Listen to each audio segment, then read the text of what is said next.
Peace and black power, family. This your brother Sarnetta coming at you once again with a strong, powerful soldier. House of Consciousness presents Brother Umar Johnson, the conspiracy to destroy black boys. I want you brothers and sisters out there to pay close attention. Not only is he going to tell you the problem, but he's going to give you the solution. So let's check out my brother, Umar Johnson, family.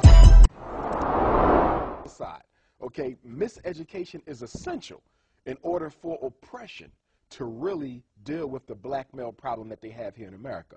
Miseducation has three primary components. Number one, to teach the black boy to hate himself. Number two, to teach the black boy to love white people. And number three, to effeminize and, if possible, homosexualize the black boy. Those are the three main goals of education: teaching of self-hate, teaching of white love, and to effeminize or homosexualize the black male, which means to break his spirit. And one of the reasons why so many of our boys drop out of school is because the way they are treated. I always say there's no such thing as a black male dropout rate. There's only a black male push-out rate. Our boys are pushed out of school by the treatment they get from a predominant female teacher base and a predominantly white female teacher base. You have to understand, public education is the coming together of middle-class white women and poor black boys.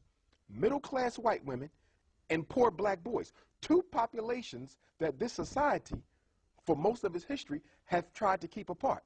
So a white woman generally has a fear and a contempt for the black male. How can you teach someone if you fear him or hate him or is not safe in his company? So if we want to improve the education of black boys, then they're going to have to be taught by black men. Because all that self-hate, man, is ridiculous that we got out here. Exactly. There's basically four types of schools you can have. You can have a religious institution, a public school, a charter school, or a private school. Now, religious schools are the most free of all of those four types I just named. Okay, if you have a religious school, then the oversight by the State Department of Education is minimal because it's religious. They have the most power in terms of educating their own. Public schools and charter schools, which are a form of public schools, constant oversight, okay? Private schools, which is like what your brother Marcus Klein is doing here in Chicago, that's the best route to go, because a private school, for many intents and purposes, is almost like an independent country. You get to set your own laws. Now, there's certain federal and state mandates you have to follow, but you have a lot more control over the day-to-day operation of your school. And I think as a community, we have to look at private schools to properly educate our black boys. There's no way we can leave them in public schools and charter schools and expect them to be the type of men we need them to be. The primary goal of public education is to socialize. The primary goal of education is to socialize. I always say that your son probably can't read, but he knows the Pledge of Allegiance. Can't write his name, but he knows the Star-Spangled Banner. Okay, can't do math, but he knows who George Washington, Thomas Jefferson, and Abraham Lincoln was, although all three of them were anti-African presidents. So the purpose of public education is to socialize.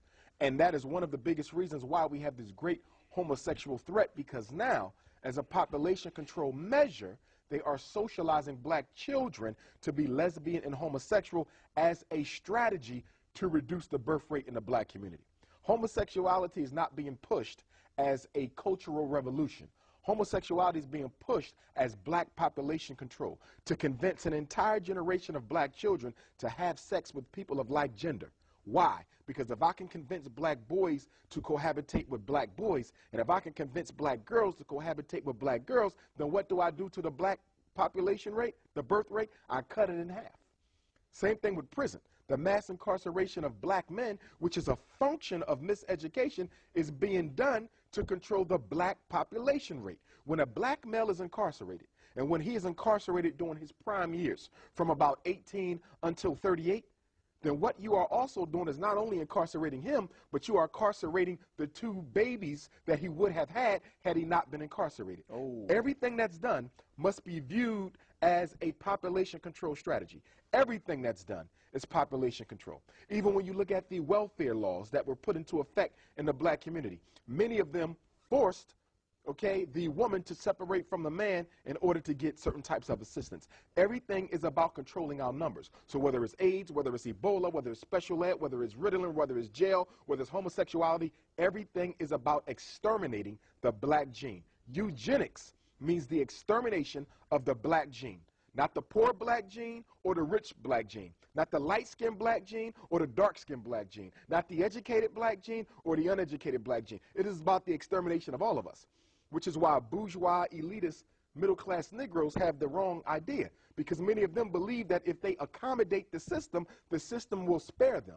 Yes, the system will spare them until the end because they need them in order to exterminate the masses. But once the masses are exterminated, you can best believe that the elitist clique is next to follow. White supremacy does not put black people in groups. It is for the extermination of all of us. I also believe that the religious institutions have a lot to do with how we've gotten in the condition that we're in, but I also think that they have a lot to do with why we stay in the condition that we're in. For example, when you look at most inner cities, you have churches, masjids, and religious temples on almost every corner.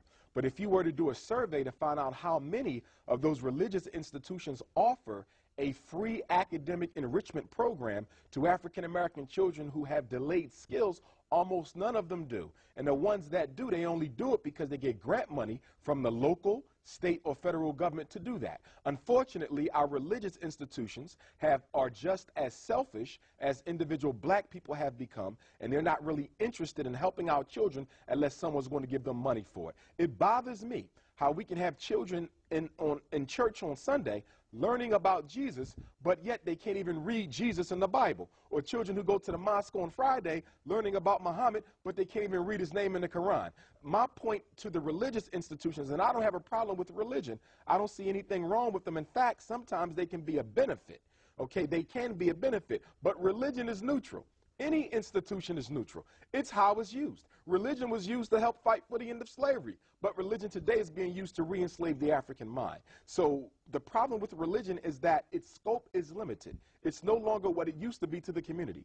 100 years ago, you could go to the church in order to get a job. You can go to the church if you had social issues. You can go to the church if you had run-ins with the law and if your rights were impeded upon. Unfortunately, today, the church is only prepared with helping black people get ready for heaven, but they're totally content with allowing black people to exist in political hell every day.